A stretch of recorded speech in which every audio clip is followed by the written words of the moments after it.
प्रिय मित्रों, स्वागत है आपका आपके अपने चैनल स्टडी विद प्रदीप पे करंट अफेयर्स की इस महत्वपूर्ण श्रृंखला में आप सबका स्वागत है। आज हम लोग 10 महत्वपूर्ण प्रश्नों को करने वाले हैं। 10 का दम याद रहे हरदम।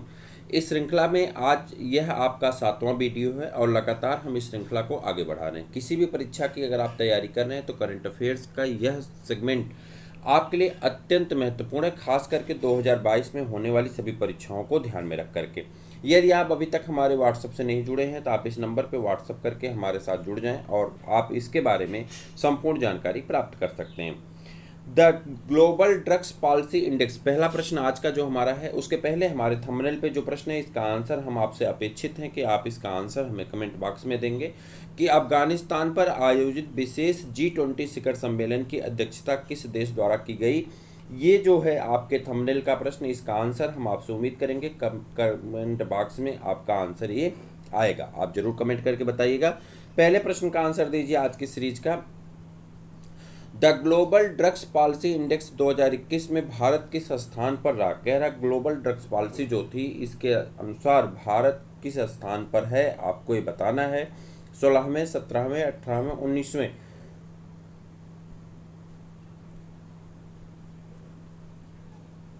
आपका सही आंसर होगा 18वें स्थान पे। अब बात पूछी जाती है कि ग्लोबल ड्रग्स पॉलिसी जो है इसे कौन सी संस्था है जो जारी करती है। तो जारी करने वाली संस्था का नाम है हार्म रिडक्शन, ठीक है, harm reduction consortium. Harm reduction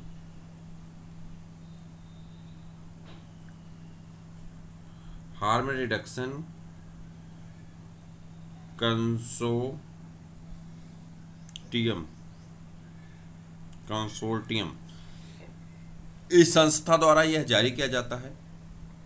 यह प्रथम संस्करण था। सूचकांक में शामिल देशों की संख्या कितनी है? 30 देश शामिल किए गए थे, जिसमें प्रथम स्थान पर अगर पूछा जाए प्रथम स्थान पर कौन है तो फर्स्ट रैंक पे जो है वो नॉर्वे है। फर्स्ट रैंक पे कौन है? नॉर्वे है। और 16वें जो है 18वें रैंक पे कौन है? 18वें रैंक पे भारत है। 18वें रैंक पे कौन है? भारत है। और इस प्रकार से, और अंतिम रैंक पे जो लास्ट है यानी 30वें रैंक पे कौन है? वो है ब्राज़ील। 30वें रैंक पे कौन है? ब्राज़ील है। 30वें रैंक पे कौन है? ब्राज़ील है। तो इतनी चीज़ें आपको इसके बारे में जानकारी रखनी है। अब इसके बारे में कुछ चीज़ें और जानते हैं, ध्यान से आप सुनिएगा। यह राष्ट्रीय स्तर की औसत नीतियों का दस्तावेजीकरण, माप और तुलना करता है, ठीक है। यह सूचकांक में शामिल प्रत्येक देश में स्कोर और रैंकिंग प्रदान करता है जो दर्शाता है कि उनकी औसत नीतियां और उनका कार्यान्वयन मानव अधिकारों, स्वास्थ्य और विकास के संयुक्त राष्ट्र के सिद्धांतों के साथ कितना लाभदायक होता है। आगे बढ़ जाते हैं और क्वेश्चन नंबर 2 पे आ जाते हैं। दूसरा प्रश्न आपका है, सितंबर 2021 या ये कहिए कि 2021 में भारतीय नौसेना ने किस देश के रॉयल नेवी, आपको यहीं से क्वेश्चन पकड़ना है, रॉयल नेवी के साथ, किसके साथ? रॉयल नेवी के साथ। आपको आंसर यहीं से पकड़ना है। रॉयल नेवी के साथ व्हाइट शिपिंग सूचना आदान प्रदान के लिए समझौता ज्ञापन पर हस्ताक्षर किए। आपको ये बताना है एक कहाँ के देश के साथ किए हैं। रॉयल नेवी व्हाइट शिपिंग सूचना आदान प्रदान के लिए हस्ताक्षर जो किया गया है वो किया गया है ओमान के साथ। ये 2021 में होता है। भारतीय नौसेना और रॉयल नेवी ऑफ ओमान की जो नेवी है उसका नाम क्या है? रॉयल नेवी है। उसके साथ जो है भारतीय नौसेना का समझौता हुआ है और जिसका नाम है व्हाइट शिपिंग सूचना, ठीक है। तो आगे बढ़ जाएं, चलिए आगे बढ़ते हैं अगले प्रश्न की तरफ। अगला प्रश्न आपका कुछ इस प्रकार से है कि 2021 में प्रकाशित संयुक्त राष्ट्र सुरक्षा परिषद 2021 में प्रकाशित रिपोर्ट के अनुसार, ठीक है, 2021 में प्रकाशित रिपोर्ट के अनुसार आपको बताना है, क्या बताना है? रिपोर्ट के अनुसार मानसिक स्वास्थ्य पर कोविड-19 महामारी का कुप्रभाव के वितरण प्रस्तुत करती है, यानी विवरण प्रस्तुत करती कौन सी ऐसी संस्था है? यहाँ देखिए, बच्चों के मानसिक स्वास्थ्य पर कोविड-19 के कुप्रभाव का विवरण प्रस्तुत करती, तो वो है आपका the state of the world children 2021। ये सही आंसर होगा। The state of the 2021 children report है और ये बताती है कि कोविड-19 में बच्चों के मानसिक संतुलन पर क्या असर पड़ता है, ठीक है। चलिए आगे बढ़ जाएं। अगले प्रश्न की तरफ बढ़ेंगे और अगला प्रश्न आपका कुछ इस प्रकार से, वर्ष 2021 में भारत पुनः संयुक्त राष्ट्र का वर्ष 2021 में भारत पुनः संयुक्त राष्ट्र मानवाधिकार परिषद का सदस्य चुना गया। ठीक, संयुक्त राष्ट्र मानवाधिकार परिषद का कार्यालय कहाँ पे है? आपसे बहुत बेसिक लेवल का क्वेश्चन पूछा जा रहा है कि इसका कार्यालय कहाँ पे, संयुक्त राष्ट्र सुरक्षा परिषद का कार्यालय कहाँ है, संयुक्त राष्ट्र मानवाधिकार परिषद का कार्यालय कहाँ है? तो मानवाधिकार परिषद का कार्यालय जो है वो कहाँ पे? जिनेवा में है। कहाँ पे? जिनेवा में है। ये जो है अगर आप बात करें तो इसका जो कार्यकाल होता है ये 6 वर्ष के लिए इस कार्यकाल की सदस्यता होती है। अगर सदस्य देशों की बात करें तो 47 देश इसमें शामिल होते हैं। इनका चुनाव संयुक्त राष्ट्र महासभा द्वारा किया जाता है। अफ्रीका के 13 सदस्य हैं, एशिया पैसिफिक के 13 सदस्य हैं, लैटिन अमेरिका और कैरिबियाई देश की अगर बात करें तो 8 सदस्य हैं, पूर्वी यूरोप की बात करें तो 6 सदस्य हैं, पश्चिमी यूरोप से बात करें तो 7 सदस्य हैं और इस प्रकार से सब मिला करके 47 सदस्य इसमें शामिल हैं। ठीक है, चलिए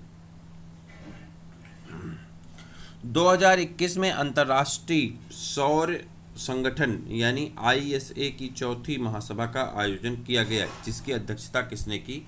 तो इसकी अध्यक्षता किए थे RK सिंह। RK सिंह कौन है?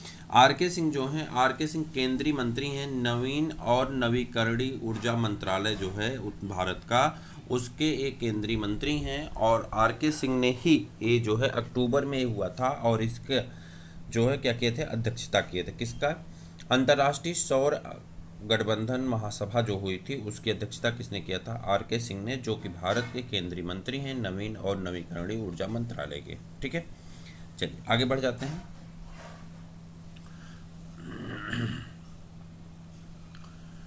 – 2021 में जारी वैश्विक नवाचार सूचकांक 2021 में भारत का स्थान है। कह रहा वैश्विक नवाचार सूचकांक में भारत किस स्थान पर है? आपको ये बताना है। वैश्विक नवाचार सूचकांक में भारत का स्थान कौन सा? भारत का जो स्थान है वो है 46वां। कौन सा स्थान है?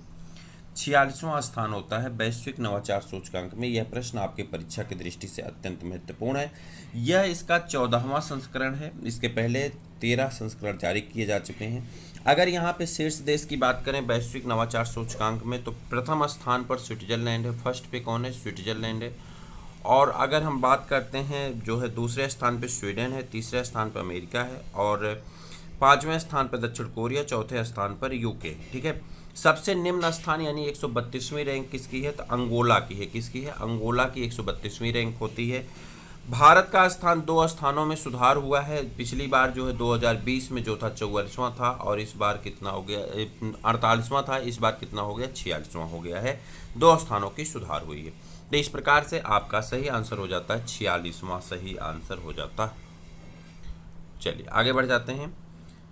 2021 में ग्लोबल थ्रस्ट असेसमेंट रिपोर्ट किस संस्था द्वारा जारी किया जाता है? आपको बताना है। तो वह संस्था है B protect global alliance. B protect global alliance, ये आपकी सही आंसर हो जाता है। जारी करता है बी प्रोटेक्ट ग्लोबल अलायंस और ये ग्लोबल थ्रेट असेसमेंट रिपोर्ट जारी करने वाली संस्था है। ठीक है, इसमें आपको बस इतना याद रखना है कि भारत में कोविड-19 लॉकडाउन के दौरान बाल यौन शोषण से संबंधित सामग्री की खोज यानी सर्च में 95% की वृद्धि हुई है। यानी जो यौन संबंधी चीज़ें हैं मोबाइल पे देखी जाने वाली यानी पोर्न वीडियो जो हैं उन्हें देखे जाने में 95% की वृद्धि हुई है और ये कब हुआ है? लॉकडाउन के दौरान में। ठीक है, और बाल यौन शोषण इसमें भी कौन से ढूंढे गए हैं? जो मतलब टीनेजर का ढूंढा गया है। तो ये आपकी एक बड़ी चीज़ थी जिसके लिए यहाँ पे आपको थ्रस्ट असेसमेंट रिपोर्ट संस्था द्वारा जारी की गई। छठे पूर्वी आर्थिक मंच सम्मेलन 2021 का आयोजन किया गया कहाँ पर? आपको ये बताना है। रूस के व्लादिवोस्तोक में किया गया है। तो रूस के व्लादिवोस्तोक में ये आयोजन किया गया था। 6वां आर्थिक मंच है, पूर्वी देशों के साथ है ये। तो ये आपका सही आंसर हो जाता है। इसका अगर विषय देखा जाए तो परिवर्तन के तहत दुनिया से सुदूर पूर्व के लिए अवसर, ये आपका इसका जो है क्या है? केंद्रीय विषय था कि परिवर्तन के तहत दुनिया से सुदूर पूर्व के लिए अवसर। चलिए आगे बढ़ जाते हैं। अगला प्रश्न है आपका 2021 में अफगानिस्तान पर आयोजित विशेष G20, जो आपका थंबनेल का प्रश्न है, इसका आंसर आपको देना है। शिखर सम्मेलन की अध्यक्षता किस देश द्वारा की गई? तो ये देश है इटली। इटली किसके द्वारा किया गया है? इटली के द्वारा किया गया है, और ये आपका सही आंसर हो जाता है। आयोजन स्थल कौन है? रोम, इटली जो इसका शहर है। मानवीय स्थिति, आतंकवाद और अफगानिस्तान में मानवाधिकार पर चर्चा के लिए यह आयोजन किया गया था। इसमें कई मुख्य बिंदु हैं, जैसे कि वर्तमान में G20 शिखर सम्मेलन की अध्यक्षता इटली की है। भारत द्वारा पहली बार G20 शिखर सम्मेलन की अध्यक्षता की जाएगी 2023 में, यानी 2023 में भारत द्वारा G20 सम्मेलन की अध्यक्षता की जाएगी। वर्ष 2022 में अध्यक्षता किसने किया था? इंडोनेशिया। 2022 में कौन करेगा? इंडोनेशिया करेगा। और भारत में 1999 में G20 के गठन का ही सदस्य बना, यानी भारत पहली बार जो सदस्य बना G20 का, वो 1999 में। पहली बार अध्यक्षता कब करेगा? पहली बार अध्यक्षता करेगा 2023 में। 2021 में अध्यक्षता किसने किया? इटली ने। और 2022 में अध्यक्षता कौन करेगा? इंडोनेशिया ने। फिर से एक बार देखते हैं कि 2021 में G20 की अध्यक्षता किया है इटली। 2022 में जो है कौन करेगा? इंडोनेशिया। 2023 में कौन करेगा? पहली बार भारत करेगा। भारत G20 का सदस्य कब बना? 1999 में। इतने सारे प्रश्न आपको इस प्रश्न से रिलेटेड याद रखने हैं। चलिए आगे बढ़ जाते हैं। अगला प्रश्न आपका इस स्क्रीन पे, 2021 में 21वें संघाई सहयोग संगठन कहाँ पर आयोजित किया गया? तो इसका सही आंसर हो जाएगा दुशांबे। ये थे आज के कुछ महत्वपूर्ण प्रश्न जो आपकी परीक्षा की दृष्टि से महत्वपूर्ण है। आपके 4-5 दिन की क्लास के प्रश्न रुके हुए हैं, जैसे कि 13 का आज हमने आपका अपलोड कर दिया। इसी तरह 14, 15, 16, 17, 18 ये 5 दिन आपकी क्लास नहीं चल पाई थी। इसके सभी प्रश्न रुके हुए हैं, लेकिन सभी प्रश्न आपके डाल दिए जाएंगे। 1 या 2 दिन में सारे प्रश्न अपलोड कर दिए जाएंगे, जिन प्रश्नों को आप देख सकते हैं, और उसके बाद इसको प्लेलिस्ट में लगा दिया जाएगा। जब भी आपको मौका मिले आप अवश्य देखिए। और उसके बाद हमको लगता है कि 19-20 से आपका सभी डेली वाइज का आपका सही हो जाएगा। तो इसे देखते रहें, अपने मित्रों को शेयर करें। फिर मिलते हैं किसी और वीडियो में, तब तक के लिए इजाज़त दीजिए। जय हिंद।